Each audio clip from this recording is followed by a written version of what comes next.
नमस्कार दोस्तों, welcome to Kairos UPSC right time at the right moment. तो चलिए हम शुरू करते हैं आज के हमारे डेली यूपीएससी के एमसीक्यूज़। लेकिन सबसे पहले हम आपको यह बता देते हैं कि हम जो एफ़र्ट्स कर रहे हैं ये एफ़र्ट्स तभी सक्सेसफुल होगा जब तक यह वीडियो उन सारे एस्पिरेंट्स तक नहीं पहुंचते जो कि यूपीएससी की प्रिपरेशन कर रहे हैं। तो फ्रेंड्स, आपको इस वीडियो को अपने फ्रेंड के साथ शेयर करना है, ठीक है। चलिए चलते हैं पहले क्वेश्चन की ओर। पहला क्वेश्चन आपसे पूछ रहा है, consider the following statements the forest conservation act 1980। देखिए, आपको फॉरेस्ट कंजर्वेशन एक्ट 1980 के बारे में सही स्टेटमेंट बतानी है। कौन सी स्टेटमेंट बतानी है? सही स्टेटमेंट बतानी है। चलिए, सबसे पहला, it established an advisory committee to provide guidance on forest conservation. Okay. दूसरा, the act allows state governments to make decisions related to forest land without permission from the central government. Okay. तीसरा, it aims to preserve and protect the forest biodiversity. देखिए, हमें पूछा है इनमें से कितने sentence सही है, ठीक है। तो पहला सेंटेंस देखते हैं कि it establish an advisory committee to provide guidelines on forest conservation. तो देखिए, यह एक सलाहकारी बॉडी, सलाहकारी समिति का निर्माण कर रही है, ठीक है। तो पहला सेंटेंस हमारा बिल्कुल सही है। दूसरा, इट एक्ट जो है यह गवर्नमेंट को, स्टेट गवर्नमेंट को अपने आप कोई डिसीजन लेना हो कि कोई फॉरेस्ट लैंड है उसको इंडस्ट्री बनानी है, रेजिडेंशियल प्रोजेक्ट के लिए इस्तेमाल करना है, या फिर कोई और पर्पस से डेवलपमेंट एक्टिविटीज़ करनी है, तो उसके लिए उनको सेंट्रल गवर्नमेंट की परमिशन नहीं चाहिए, ऐसा यह स्टेटमेंट बता रहा है, ठीक है। हालांकि यह स्टेटमेंट गलत है। क्यों? क्योंकि आपको अगर फॉरेस्ट लैंड को मिसयूज़ करना है या फिर उसका यूज़ सब्स्टिट्यूट तरीके से करना है तो सबसे पहले सेंट्रल गवर्नमेंट की रिक्वायरमेंट चाहिए, ठीक है। तो दूसरा सेंटेंस हमारा गलत है। तीसरा सेंटेंस बिल्कुल सही है। हमें क्या करना है?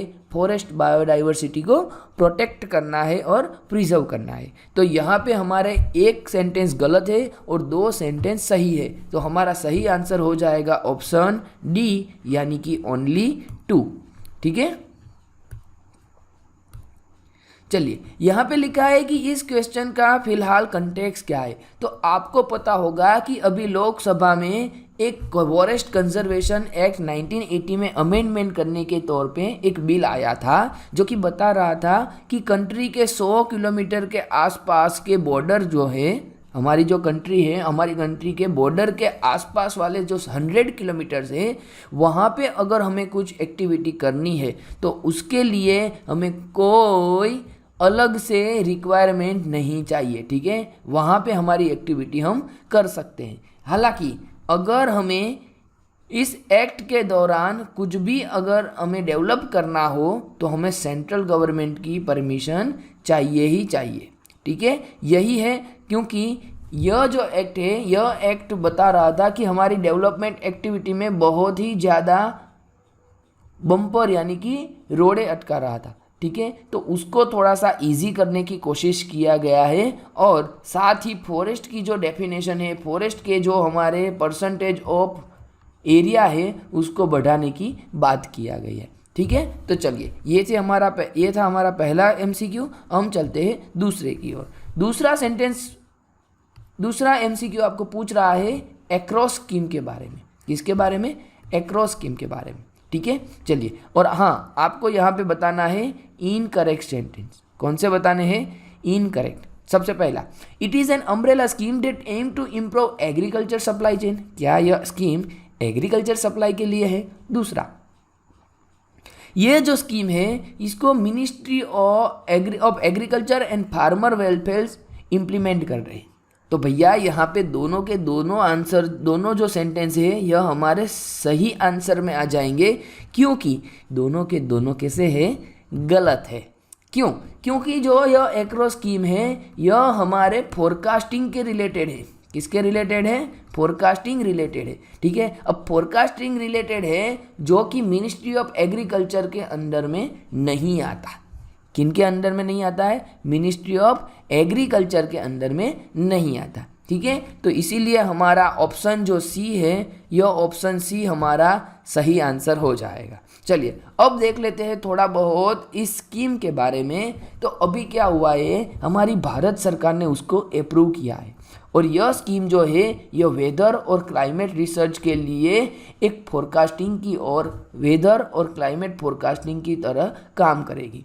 हालांकि यह अम्ब्रेला स्कीम है। कौन सी स्कीम है? यह अम्ब्रेला स्कीम है। इसका मतलब यह हुआ कि इसके अंदर बहुत छोटी छोटी सारी जो स्कीम होती है उसको हम इसमें शामिल करते हैं। ठीक है, फुल फॉर्म अगर हम देख लें इस स्कीम का तो atmosphere and climate research modelling observing systems and services.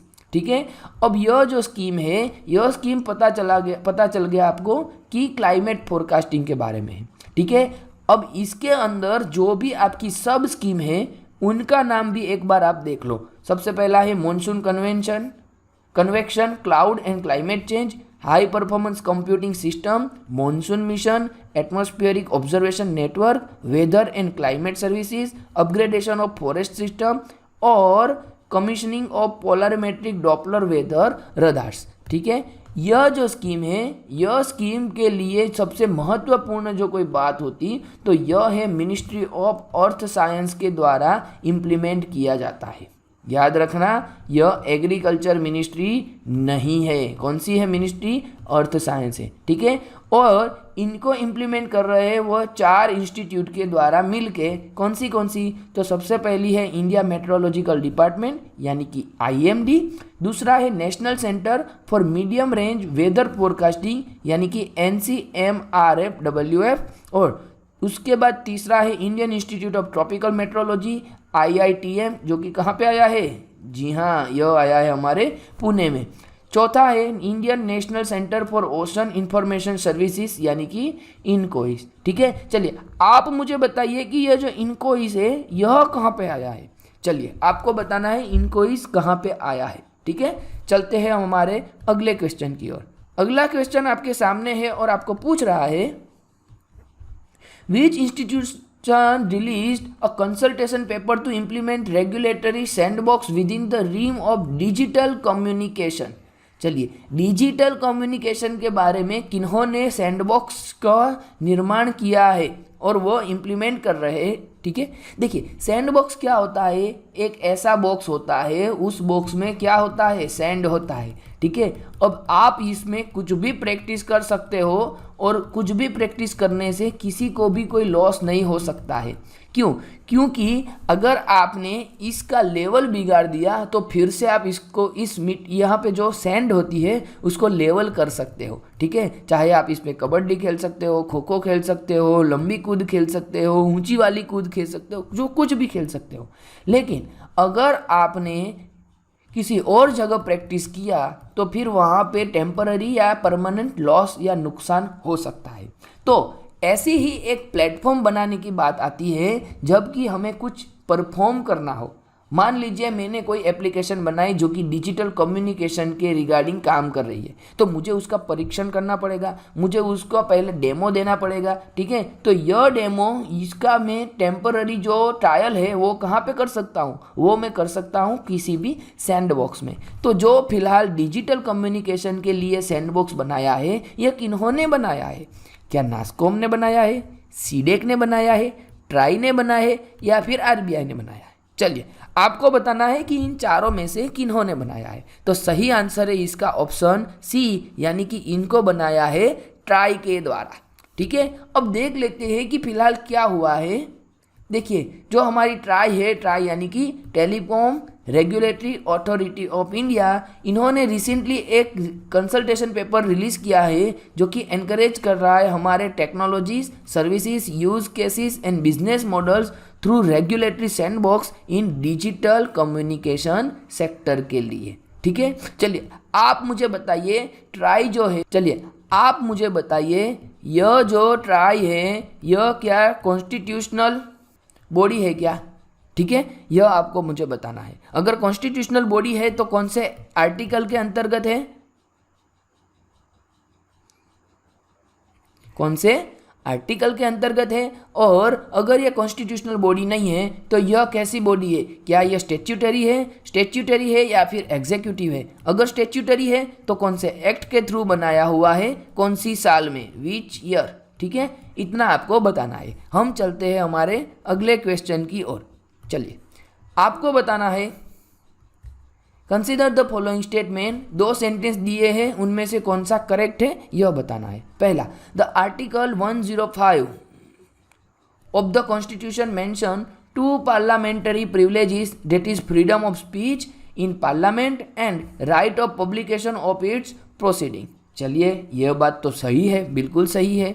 हमारे आर्टिकल 105 में क्या दिया है? प्रिविलेजेस के बारे में बात कही गई है। दूसरा, the parliamentary privileges do not extend to the president who is also an integral part of parliament. जी हाँ, ये बात भी बिल्कुल सही है। क्यों? क्योंकि आपके जो भी पार्लियामेंट है उनके 3 हम अंग कह सकते हैं, उनके 3 पार्ट कह सकते हैं। एक हमारा प्रेसिडेंट हो गए, एक लोकसभा हो गए और एक राज्यसभा हो गई। लेकिन अगर हमें पूछा जाए कि हमारे जो भी पार्लियामेंट है उन पार्लियामेंट के कितने हाउसेस है, तो हाउसेस तो सिर्फ 2 ही आएंगे, और इन 2 हाउसेस के जो भी मेंबर हैं उनको क्या मिलता है? उनको मिलता है पार्लियामेंट्री प्रिविलेजेस। हालांकि पार्लियामेंट का पार्ट होने के बावजूद प्रेसिडेंट को यह कोई भी प्रिविलेजेस नहीं मिलता है। ठीक है, कोई भी प्रिविलेजेस नहीं मिलता है। तो दूसरा सेंटेंस भी सही है, पहला सेंटेंस भी सही है। तो यहाँ पे हमारा सही आंसर हो जाएगा ऑप्शन सी, यानी कि बोथ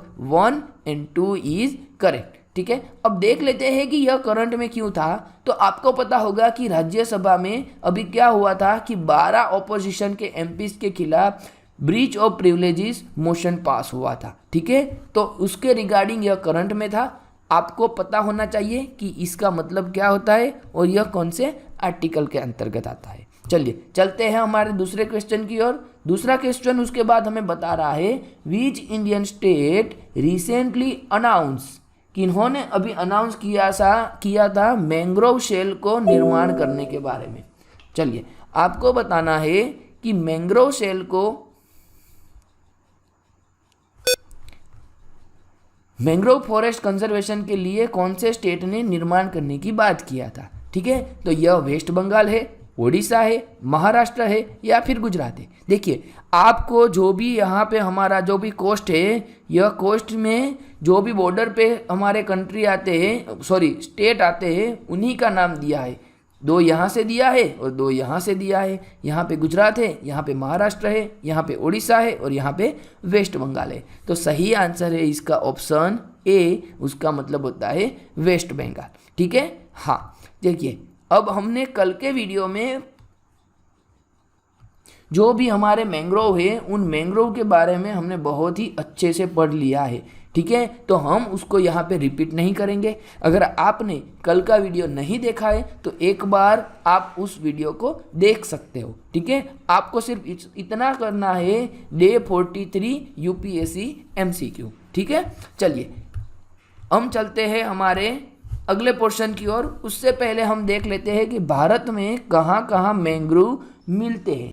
देखिए, ये हो गया हमारा गुजरात वाला एरिया, यहाँ पे कच्छ आया है, यहाँ पे गल्फ ऑफ कच्छ है और यहाँ पे सौराष्ट्र वाला रीजन है। ठीक है, उसके बाद यहाँ पे अपना आ गया रत्नागिरी मैंग्रोव्स वाला एरिया और गोवा का मैंग्रोव वाला एरिया। उसके बाद डेल्टा, हमारे कावेरी का जो डेल्टा है उसके मुहावने भी हमें मैंग्रोव मिलता है। उसके बाद कृष्णा गोदावरी के मुहावने में भी मिल रहा है, महानदी के भी मुख के पास मिल रहा है, और सबसे बड़ा अगर दुनिया में कहीं पे मैंग्रोव मिल जाए तो कहाँ पे मिलता है? सुंदरबन के आसपास मिलता है। लेकिन सिर्फ इतना नहीं, इंडिया में यह जो मेन लैंड है, यह मेन लैंड के अलावा हमारा अंडमान और निकोबार में भी हमें मैंग्रोव मिलता है। ठीक है, तो ये थे हमारे करंट वाले सेक्शन।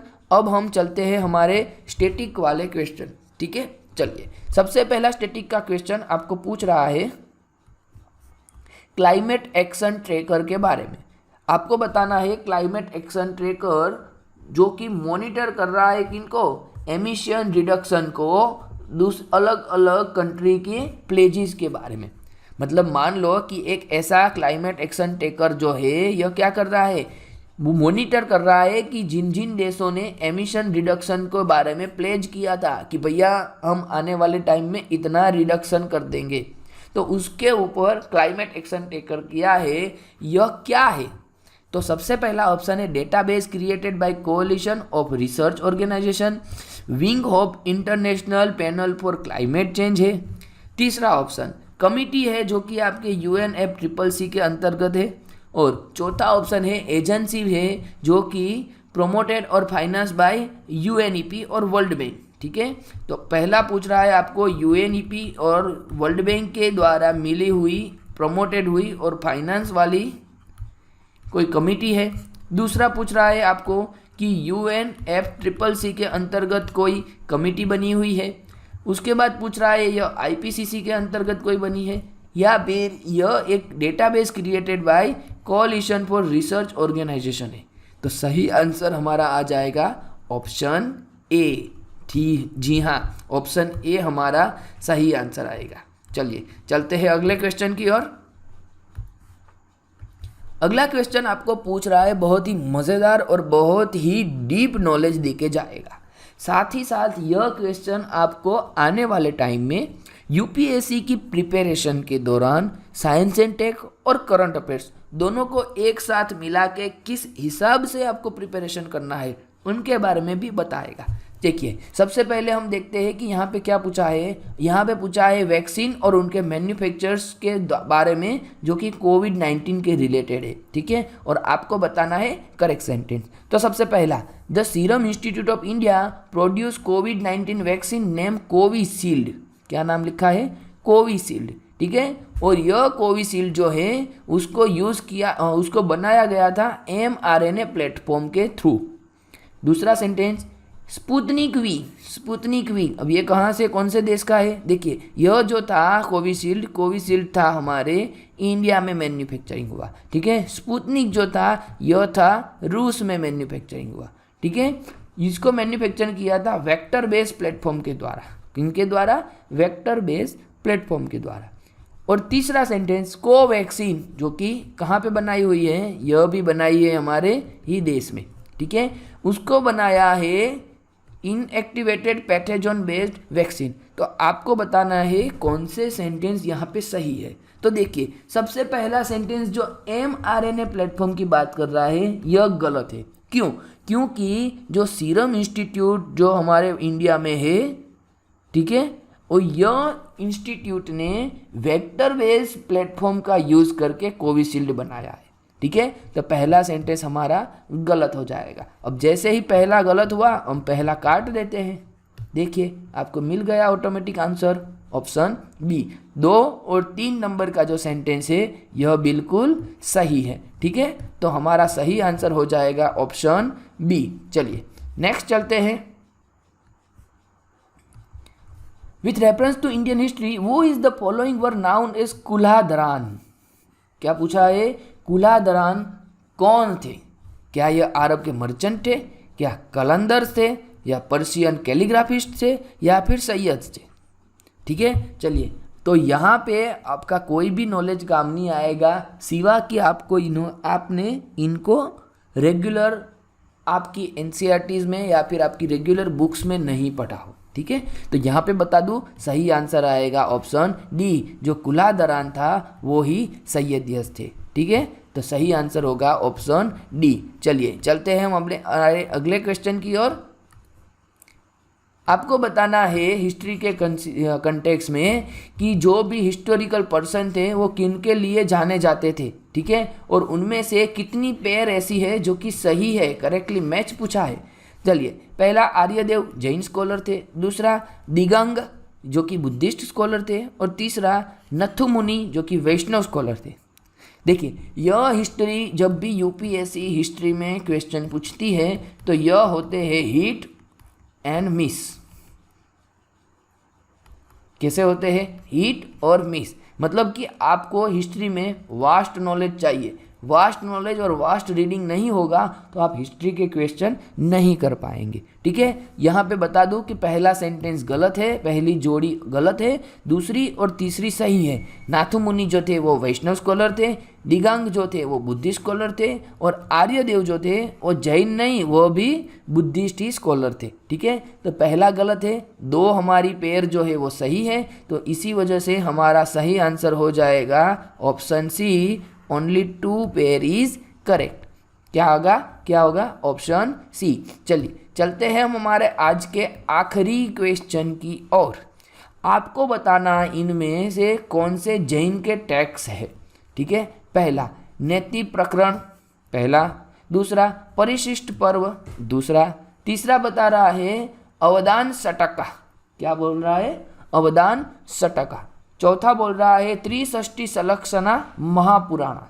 ठीक है, देखिए आई एम सॉरी अगर आप लोगों को ऐसा लग रहा होगा कि मेरा प्रोनाउंसिएशन कुछ गलत है तो, लेकिन इनके बारे में मेरा प्रोनाउंसिएशन इतना स्ट्रॉन्ग नहीं है, यह भी मुझे पता है। चलिए, तो इनमें से जैन टेक्स्ट कौन है, तो आप सबको पता होगा कि ऑप्शन 2 तो आएगा ही आएगा, क्योंकि परिशिष्ट पर्व तो सभी ने जाना हुआ होता है। ठीक है, तो जहाँ पे 2 नहीं है उनको आपको काटना है, तो भैया सी तो गलत हो गया। ठीक है, चलिए अब आपको बताना है 1 2 3 2 4 2 3 4। ठीक है, तो इसका मतलब हमें ढूंढना है एग्जैक्ट आंसर कि 3 है कि नहीं। अगर हम यह जान लेते हैं कि 3 नहीं है, ठीक है, तो हमारा ऑप्शन बी सही में आ जाएगा। और अगर हम यह जान लेते हैं कि 3 आएगा तो हम 50-50 में पहुंच जाएंगे कि 1 2 3 या फिर 2 3 4 सही है। ठीक है, तो यहाँ पे मैं आपको बता दूं जो अवदान सटका है यह बुद्धिस्ट के टेक्स्ट है, और जो नेति प्रकरण है वो भी बुद्धिस्ट टेक्स्ट है। तो पहला गलत है, तीसरा गलत है, दूसरा और चौथा दोनों सही है। ठीक है, तो यहाँ पे हमारा ऑप्शन बी जो है, यह ऑप्शन बी हमारा बिल्कुल सही आंसर है। चलिए, ये थे हमारे आज के यूपीएससी के क्वेश्चन। देखिए, हम जो एफर्ट्स लगा रहे हैं उस एफर्ट्स को आपको हर एक एक्सपीरियंस तक पहुंचाना है। ठीक है, आपको भी तो कहीं से पता चला होगा कि ऐसी कुछ चैनल चल रही है, तो आपको सिर्फ इतना करना है, आपके जो भी टेलीग्राम व्हाट्सएप ग्रुप है वहाँ पे इनकी लिंक जो होती है उनकी लिंक को एक बार शेयर करना है। ठीक है, मिलते हैं हमारे अगले वीडियो में, तब तक के लिए धन्यवाद, थैंक यू।